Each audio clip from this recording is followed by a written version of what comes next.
The Tour de Dungeness cycling series concluded Sunday with 170 racers competing in race number 3.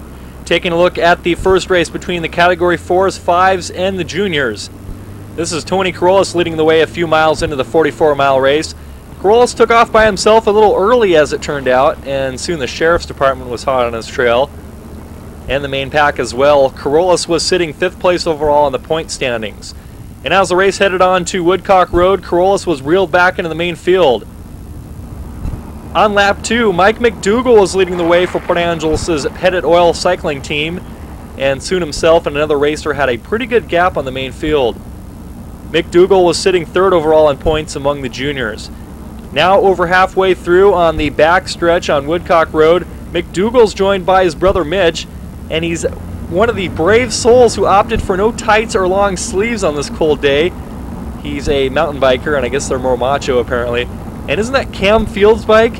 Anyways, they found themselves building a big lead on the main pack, and this lead became pretty serious. They did a great job working together, and through lap 3 they would lead by over 2 minutes. Mike admitted he was getting pretty tired towards the end of the race, but Mitch did the brotherly thing and helped him through it. On lap 3, the main pack was nowhere to be seen, and it was their race to win. They continued to work together, each taking turns drafting off each other. They averaged just over 22 miles per hour over the 2.25 hours on the road. And as they rounded the final stretch, it was Mitch who took the victory among the Category 4s and 5s. Mike ended up the winner in the juniors race. And looking at the main field sprint, Rich Fazio of Pettit Oil finished in 8th. Jordan Siemens took 2nd in the juniors, Carolus 3rd, and Colby Siemens 4th. Held on. How'd you guys feel towards the end? I was tired.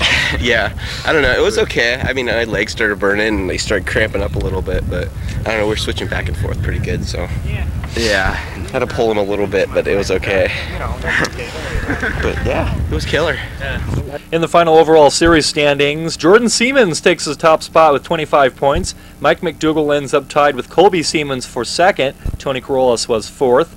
Fort Townsend's Narayan Mahone 5th and Craig Wilcox 8th. Now moving on to the women's race. This group of 5 were on a leisurely stroll down Woodcock Road. Wanda Howlett ends up out sprinting the top 4 to take the win, and with the victory she held on to her #1 spot on the overall standings. She is followed in the overall by Cynthia Carroll, who finished 3rd on Sunday, and Michelle Pfeffer, who was 4th.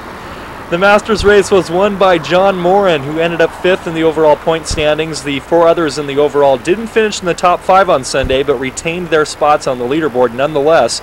Larry Shannon took the top spot with 22 points. Philip Holman and Brian Griffith both had 15, and Brian Cole 13. Now let's go to the Category 1s, 2s, and 3s with 3 laps to go. There was a breakaway group, and it whittled down to 3 riders as they reached lap 2 to go. Their lead dwindled, but there's Team Oregon with a great counterattack by Mick Walsh. He'd gained some serious time in the last 2 laps, but on the final stretch, he's overtaken by Saturn racer David Einmo and teammate Nathan Coffey. Walsh took 3rd, Brian Peterson ended up 4th, and Kenny Williams 5th. In the overall standings, Kenny Williams ends up on top with 20 points, Randy Betcher 2nd, David Einmo 3rd, Nathan Coffey 4th, and Ed Murray 5th. I'm Dave Summers for NCN Sports.